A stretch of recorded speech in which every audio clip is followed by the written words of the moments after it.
Pertanyaan silakan.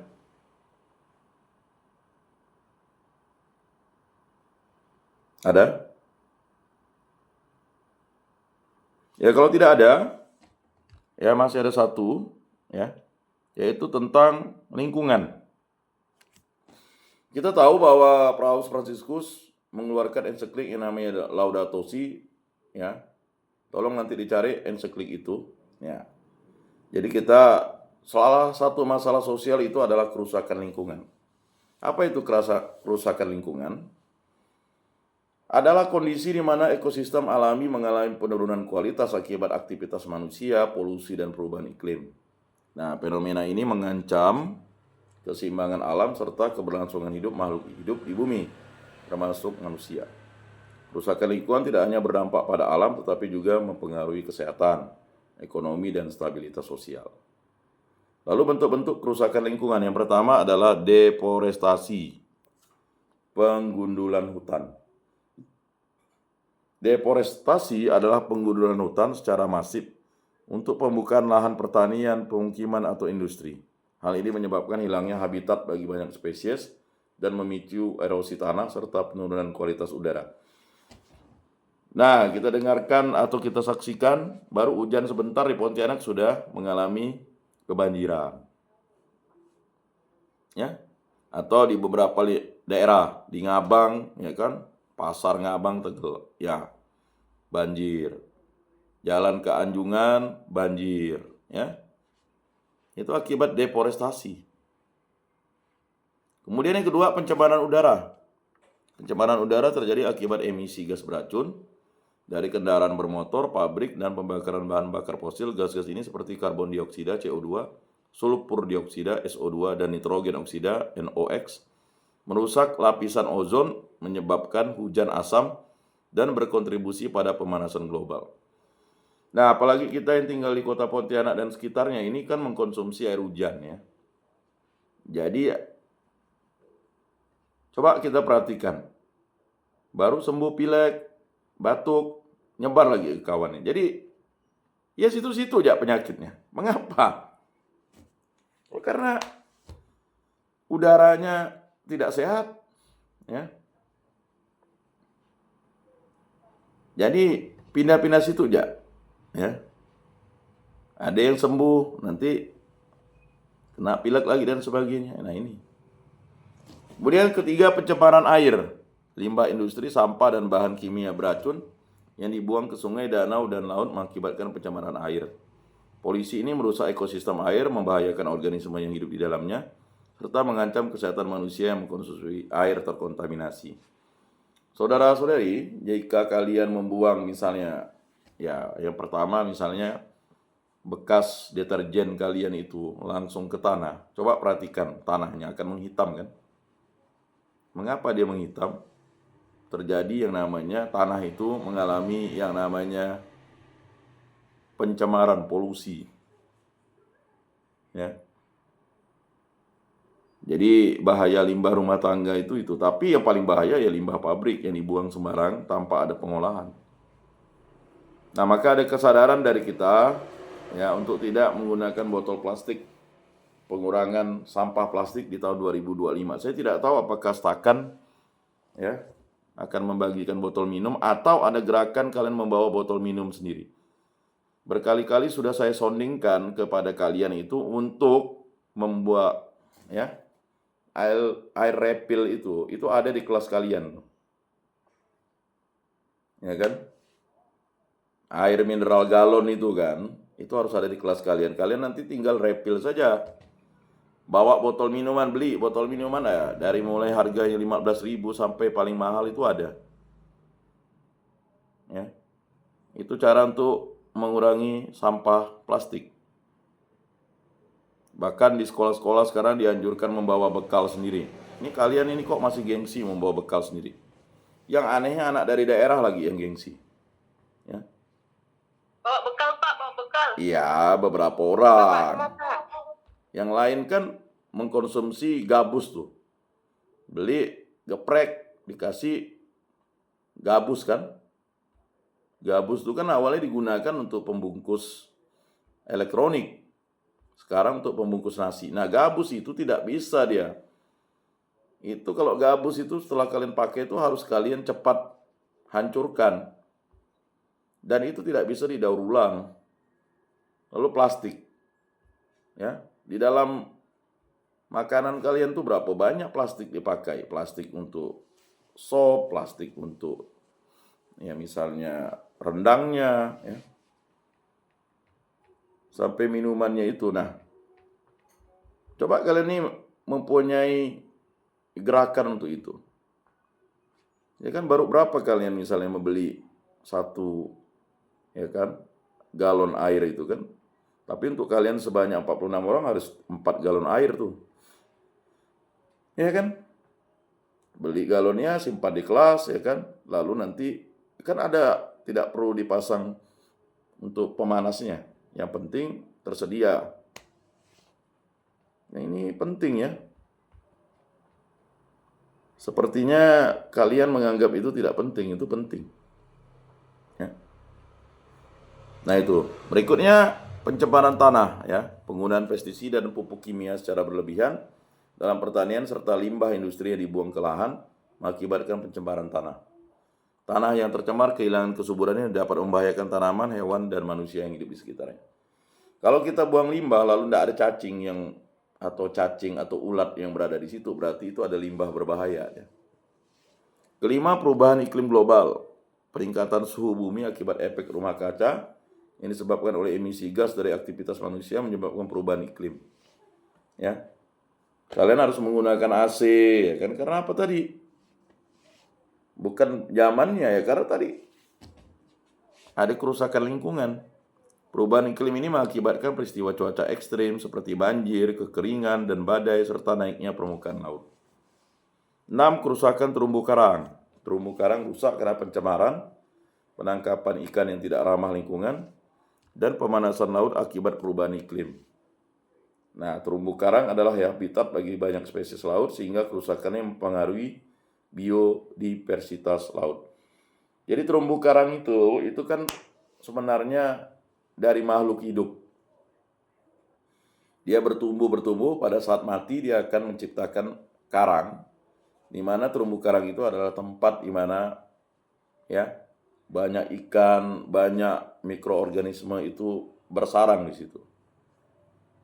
Nah, sering terumbu karangnya rusak akibatnya apa? Spesies ikan tidak bisa tumbuh di situ atau berkembang di situ. 7. Krisis keanekaragaman hayati. Ekosistem yang terganggu menyebabkan banyak spesies kehilangan habitat dan punah. Kehilangan keanekaragaman hayati tidak hanya mengurangi keindahan alam, tapi juga mengganggu ekosistem yang mendukung kehidupan manusia seperti penyediaan makanan dan obat-obatan. Nah, kedelapan, peningkatan limbah plastik. Sudah ada penelitian kalau plastik itu bisa menutupi 7 kali bumi ini ya. Penggunaan plastik ya, kalau plastik itu ya direntangkan. Sekarang saja di kamar kalian masing-masing ini atau di tempat kalian tuh banyak ya. Dan anehnya plastik kreseknya dibuang sembarangan, tidak lagi dipakai untuk, sebenarnya bisa dipakai plastik kreseknya itu kalau masih ini. Ya. Jadi apa-apa pakai plastik kresek. Nah, cobalah kalau beli misalnya barang di suatu tempat yang bisa dipegang pakai tangan, nggak perlu plastik kresek, karena itu ya bayangkan kalau kita 46 orang itu dalam satu hari belanja 5 kali kantong plastik. Saya mengharapkan kalian tuh bisa membuat pohon Natal dari plastik kresek tuh. Ada nggak terpikirkan oleh kalian? Ini kan udah mau Natal nih, ya kan? Kalian membuat pohon Natal dari plastik kresek tuh. Kan ada warna-warni, ada plastik kresek yang hitam, biru, kuning, merah, kan bagus kan? Disusun kan? Lebih tahan lama kan? Kalian tempatkan ya kan? Kalau pihak kampus mau ngasih lampu ya lebih bagus lagi kan?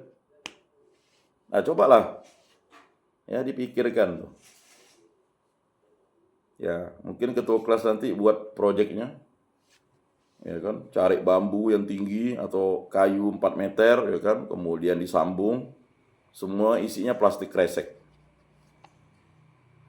Toh kalian membuat pohon Natal dari plastik kresek di rumah. Kan luar biasa. Saya dulu pernah berinovasi dengan kertas bekas ya. Kertas bekas yang putih itu saya jadikan pohon Natal. Bawahnya pakai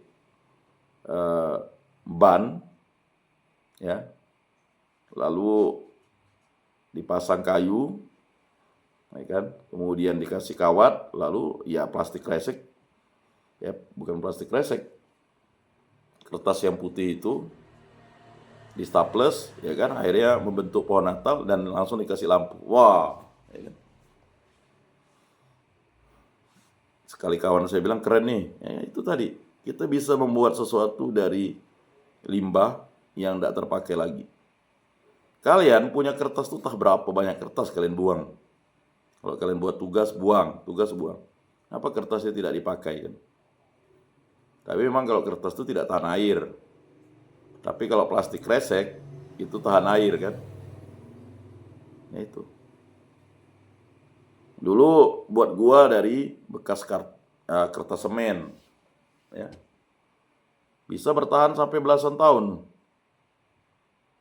Lalu dicat-cat, ya tahan kan? Nah ini perlu inovasi ya. Jadi peningkatan limbah plastik. Plastik yang sulit terurai menumpuk di lautan dan daratan, membahayakan hewan yang tertelan atau terjerat oleh plastik tersebut, sampai plastik yang mencemari ekosistem juga bisa masuk ke rantai makanan manusia. Nah, kita sering sakit sekarang itu karena mikroplastik itu masuk ya. Di beras yang kita makan itu ada mikroplastik. Bukan maksudnya beras plastik, tapi karena apa tadi? Tanah yang tercemar oleh plastik itu. Ya. Plastik itu tidak bisa diurai ya. Yang plastik itu mulai bisa hancur tuh cukup lama nih. Bahkan penelitian tuh 800 tahun baru plastik itu bisa terurai. Nah, itu plastik-plastik yang biasa, belum lagi plastik yang memang tebal, ya susah. Nah, penyebab kerusakan lingkungan yang pertama adalah eksploitasi sumber daya alam yang berlebihan. Nah, itu ya. Kemudian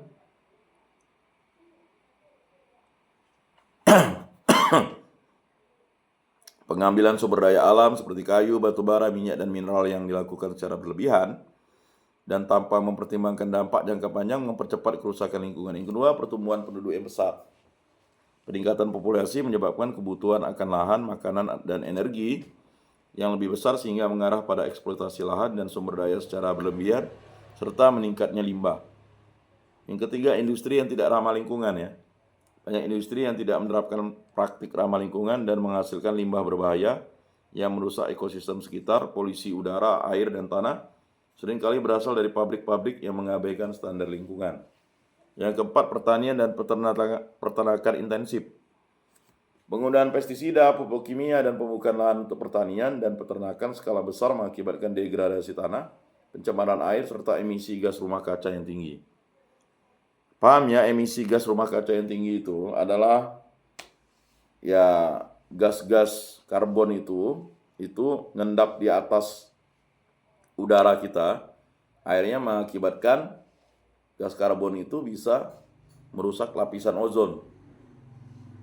Nah, kalau lapisan ozon itu rusak, jadi sinar matahari itu tidak difilterisasi lagi oleh lapisan ozon. Dia langsung ke kulit kita dan akibatnya kulit kita itu bisa ya cepat ya mendapatkan paparan sinar matahari yang tidak sehat.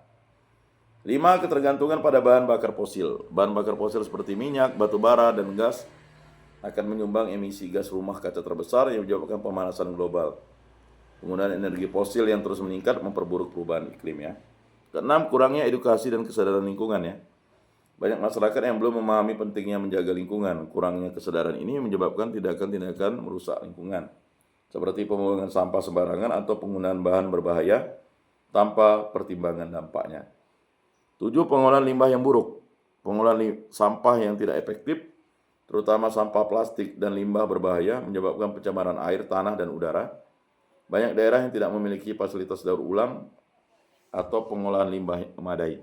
Nah, di negara Eropa itu ada negara yang kekurangan sampah. Apa negaranya? Swedia ya.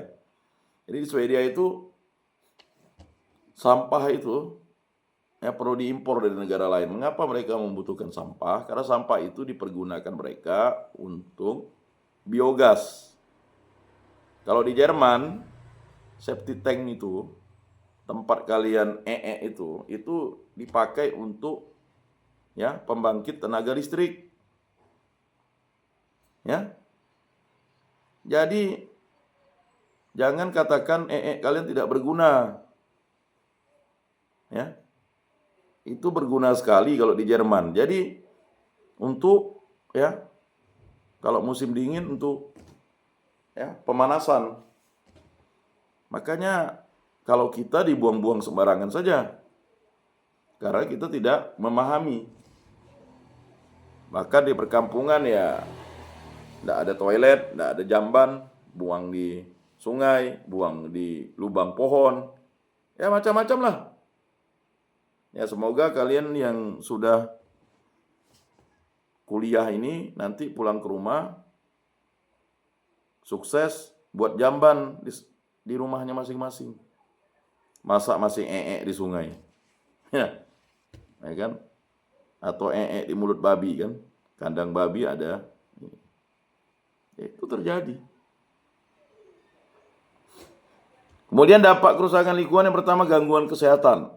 Polusi udara, air, dan tanah mempengaruhi kesehatan manusia, menyebabkan penyakit pernapasan, gangguan sistem saraf, dan penyakit kulit. Pencemaran kimia juga dapat meningkatkan risiko kanker. 2. Perubahan ekosistem dan punahnya spesies. Kerusakan lingkungan menyebabkan perubahan ekosistem mengakibatkan hilangnya habitat bagi spesies-spesies tertentu yang berujung pada kepunahan. Hal ini mengurangi keanekaragaman hayati yang penting bagi keseimbangan ekosistem. 3. Bencana alam yang lebih sering dan ekstrim. Sekarang kita lihat kalau di Kalimantan Barat nih ya tanah longsor, kemudian adanya pergerakan tanah itu berbahaya ya. Perubahan iklim, meningkatnya frekuensi dan intensitas bencana alam seperti banjir, kekeringan, badai, dan kebakaran hutan. Bencana ini tidak hanya merusak lingkungan, tetapi juga menghancurkan infrastruktur, merugikan ekonomi, dan menimbulkan korban jiwa. 4. Kelangkaan sumber daya ya. Penggunaan sumber daya yang berlebihan tanpa pemulihan mengakibatkan ya, kelangkaan sumber daya alam seperti air bersih, kayu, dan bahan makanan. Kelangkaan ini menyebabkan peningkatan biaya hidup dan ketidakstabilan ekonomi. 5. Pengurangan produktivitas pertanian ya. Degradasi tanah dan perubahan iklim menyebabkan berkurangnya hasil pertanian, mengancam ketahanan pangan global, serta menimbulkan kelaparan di berbagai daerah.